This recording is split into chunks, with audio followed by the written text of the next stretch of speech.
For the first time since 2005, the second round of the NBA playoffs will not include Stephen Curry, Kevin Durant, or LeBron James. Stephen Curry and the Golden State Warriors didn't even make it to the NBA playoffs because they were eliminated by the Sacramento Kings in the play-in tournament. Kevin Durant and the Phoenix Suns were swept by the Minnesota Timberwolves, and LeBron James and the Lakers were eliminated in 5 thrilling games against the reigning defending NBA champions, the Denver Nuggets. Now, as a longtime NBA fan, you might think that my reaction to this would be, oh no, the playoffs aren't going to include Steph Curry. We have to go the rest of the way without Kevin Durant and LeBron James. These playoffs are going to be terrible to watch. I'm going to stop watching. Hell no. It is quite the opposite. I'm even more excited to watch the NBA playoffs the rest of the way because I want to see the new kids on the block. I want to see these young guys take over. Guys like Shai Gilgeous-Alexander, who I think should win MVP this season, not Nikola Jokic. Think about this. If Shai Gilgeous-Alexander was not with the Oklahoma City Thunder, would they have even sniffed the number 1 seed in the Western Conference? No way. So, Shai Gilgeous-Alexander is way more valuable to the Oklahoma City Thunder than Nikola Jokic is to the Denver Nuggets. Would the Nuggets be the same team if they didn't have Jokic? Okay, you have an argument there because certainly not. But again, nobody saw. Sure, the Thunder showed flashes of this, but did anyone legitimately think, oh yeah, the Oklahoma City Thunder are going to capture the number 1 seed in the Western Conference? I certainly didn't. So that shows how much value Shai Gilgeous-Alexander has to the Thunder. So in my opinion, he should win MVP, not Nikola Jokic. That's no disrespect to Nikola Jokic because he has been a great player. And I don't know how he's this great because he can't really jump and yet somehow you still can't stop him. I don't get it. But hey, if the Nuggets go on to win the championship and he wins Finals MVP, guess who's going to be laughing? Nikola Jokic, because he won the ultimate prize. But in my opinion, Shai Gilgeous-Alexander should win MVP this season, not Nikola Jokic. Plus, Jokic has already won MVP twice. I want to see somebody new win MVP, but that's just me. But anyway, getting back to my overall point, I'm fine with Kevin Durant, LeBron James, and Steph Curry not making it past the first round or even making it into the playoffs in the first place. I appreciate what Kevin Durant, LeBron James, and Steph Curry have done by winning all those championships. Although I do not love Kevin Durant's 2 championships. I actually hate them because of the way he won them by leaving the Oklahoma City Thunder to go to the team that came back from a 3-1 deficit, to beat the Oklahoma City Thunder in the Western Conference Finals in 2016, the Golden State Warriors. The same team that won 73 games in 2016. So, for me, Kevin Durant, that was a wussy move, and I get it.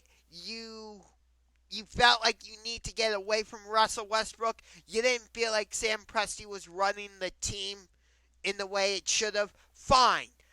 But to go play with Steph Curry, Klay Thompson, and Drama Queen, no, I'm not calling him by his actual name. For me, he is Drama Queen.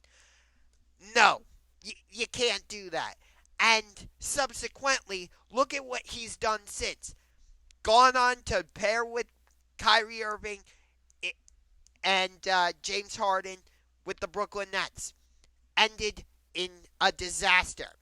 He then goes to join Devin Booker in Phoenix, and then the Suns go and get Bradley Beal. It's ended horribly. So, for me, Kevin Durant's legacy is tarnished, and it will never be as strong as Steph Curry's legacy or LeBron James' legacy.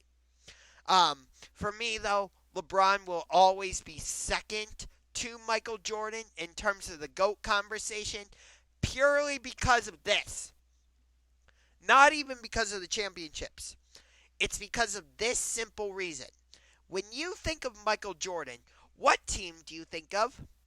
The Chicago Bulls.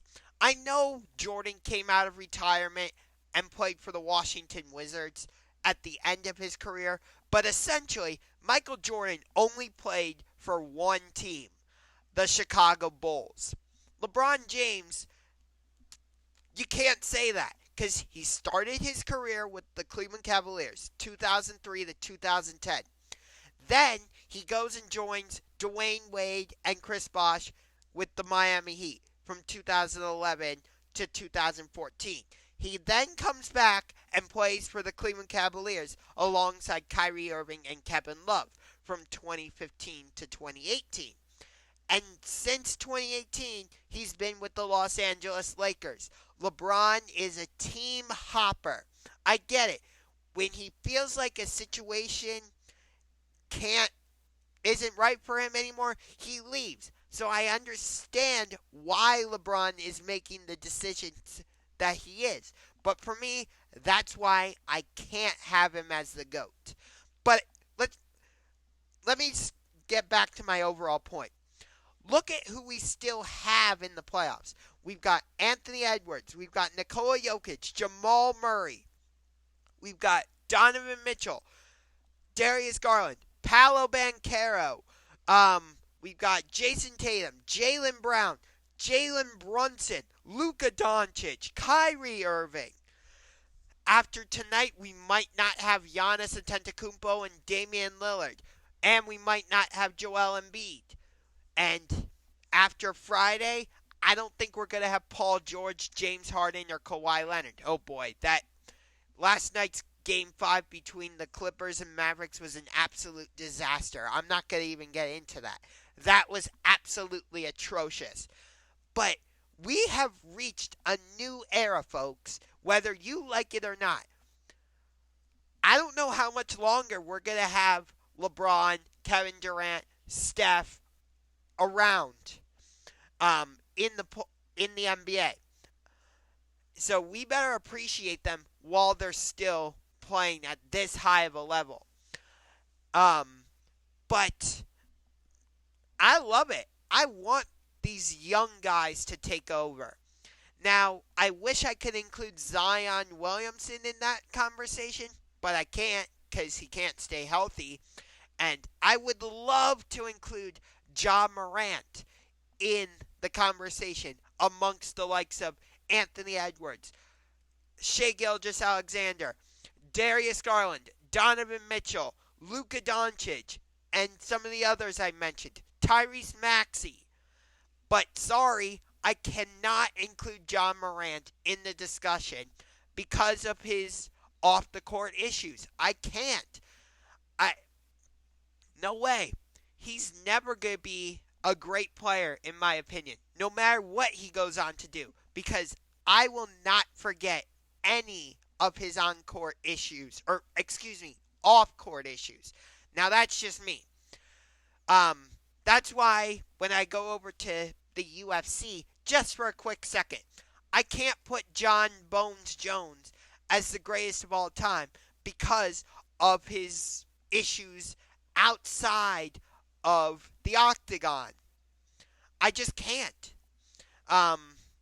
Whether it was the times John Jones has gotten in trouble with the law or the times he's gotten suspended due to PEDs. For me, I can't put John Jones as the greatest of all time in the UFC because of that.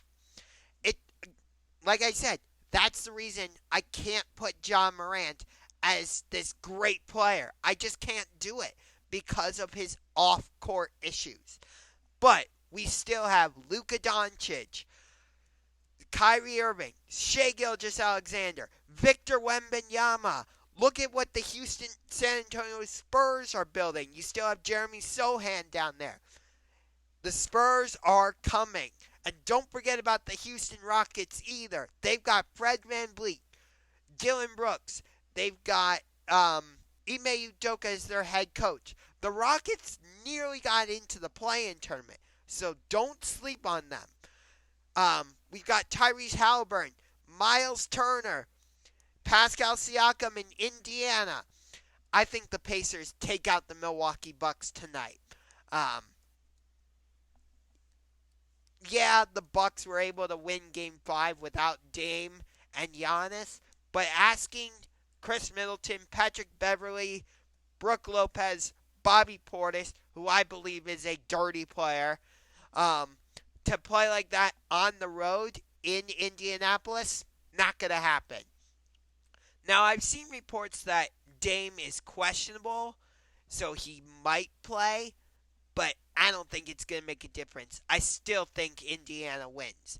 But I love it. I want these young guys to be the new kids on the block, take over the league.